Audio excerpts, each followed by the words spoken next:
Transmission of sound.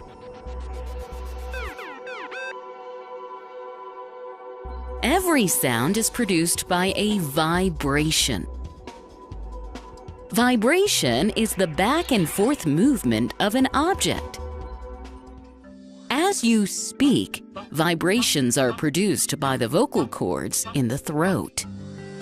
You can hear only when the sound energy reaches your ears. But how does sound energy travel? Wonder how that works? Come, let's go across to Dr. Zook.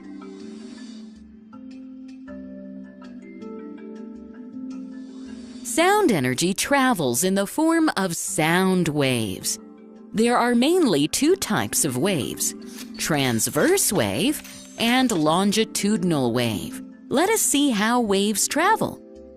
We can use a slinky spring to observe both types of waves. Emily is holding one side of the slinky, while Dr. Zook is holding the other end. With a quick upward flick of the wrist, Dr. Zook has sent energy traveling through the slinky. Notice how the slinky moves? This is a transverse wave. In a transverse wave, the particles vibrate at a right angle to the direction of the wave. The wave traveled from Dr. Zook to Emily and back. Now let's see what a longitudinal wave looks like.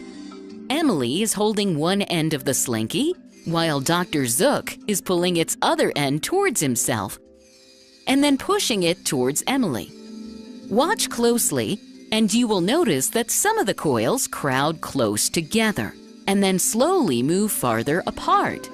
This is because the vibrations are parallel to the direction of the wave. If the wave moves from right to left, then the particles also vibrate from right to left. This is a longitudinal wave. Sound waves are longitudinal waves. These waves travel at different speeds in different mediums. The medium could be a solid, liquid, or gas. Now let's see how this works. In a solid, the particles are very close together. Sound energy moves as one particle hits the other particle.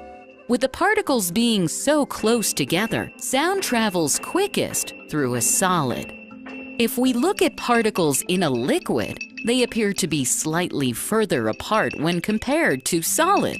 Thus, sound energy takes a little longer to travel through a liquid. Look at the particles of gas. They are spread out, and hence, sound waves travel most slowly through them.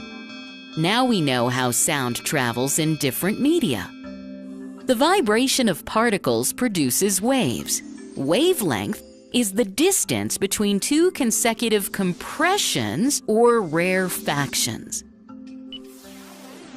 The number of waves passing through a point in a second is called frequency, and it is measured in hertz.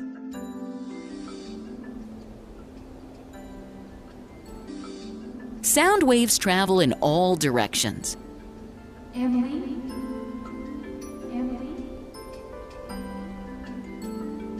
Sound gets reflected. That is, it bounces back on hitting a solid surface. Bouncing back of sound is called echo. Bouncing back of sound is purposefully used in detecting depth of seabeds. That's amazing, isn't it?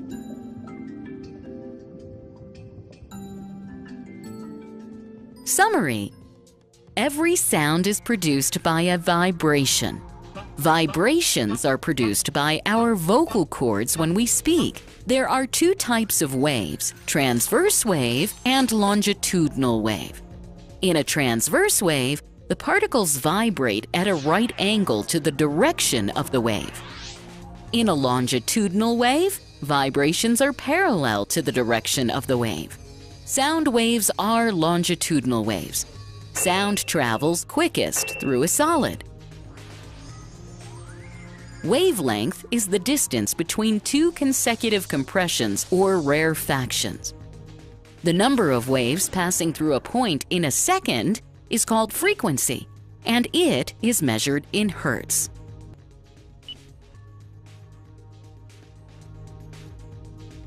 Bouncing back of sound is called echo.